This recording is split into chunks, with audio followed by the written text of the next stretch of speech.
দীর্ঘ এক দশকের নীরবতা ভেঙে দেশের বিভিন্ন অঞ্চলে আবারও মাথাচাড়া দিয়ে উঠেছে নিষিদ্ধ ঘোষিত চরমপন্থী সংগঠনগুলো। 2024 সালের রাজনৈতিক পট পরিবর্তনের পর পাবনা ও সিরাজগঞ্জ সহ উত্তরাঞ্চলের জেলাগুলোতে দেখা যাচ্ছে তাদের তৎপরতা। দেয়ালে দেয়ালে উস্কানিমূলক পোস্টার আর গোপনে পুনর্গঠনের খবরে জনমতে তৈরি হয়েছে চরম আতঙ্ক। পুলিশ বলছে লুট হওয়া অস্ত্র চরমপন্থীদের হাতে যাওয়ায় পরিস্থিতি জটিল হচ্ছে।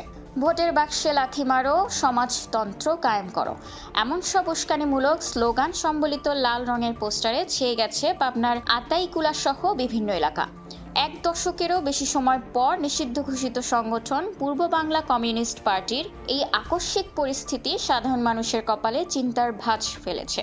কার্ল মার্কস কিংবা মাও সেতুংয়ের ছবি সম্বলিত এসব পোস্টারে তাঁতশিল্প রক্ষা ও সাম্যবাদের কথা বলা হলেও আড়ালে লুকিয়ে আছে রক্তক্ষয়ী অতীতের হাতছানি। আগে সকালে উঠলেই খুনের খবর শুনতাম, চাঁদাবাজি আর অপহরণ ছিল নিত্যদিনের ঘটনা। অনেক বছর শান্তিতে ছিলাম, কিন্তু এই পোস্টার দেখে এখন আর রাতে ঘুম আসছে না। আবার কি সেই অন্ধকার দিন ফিরে আসবে? চিন্তা স্থানীয় বাসিন্দাদের।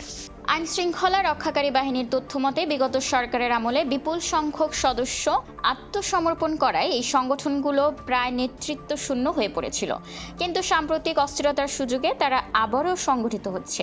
জুলাই আগস্টের বিপ্লবের সময় থানা থেকে লুট হওয়া অস্ত্র এখন এসব নব্য চরমপন্থীদের হাতে পৌঁছানোর অভিযোগ উঠেছে, যার ফলে চরাঞ্চল এবং দুর্গম এলাকাগুলোতে বাড়ছে আধিপত্য বিস্তারের লড়াই। বিশেষজ্ঞরা বলছেন কেবল অভিযান চালিয়ে বা ক্রস ফায়ারের ভয় দেখিয়ে চরমপন্থা নির্মূল সম্ভব নয়। আত্মসমর্পণের পর সঠিক পুনর্বাসন ও তদারকির অভাবই এদের বারবার ফিরে আসার মূল কারণ।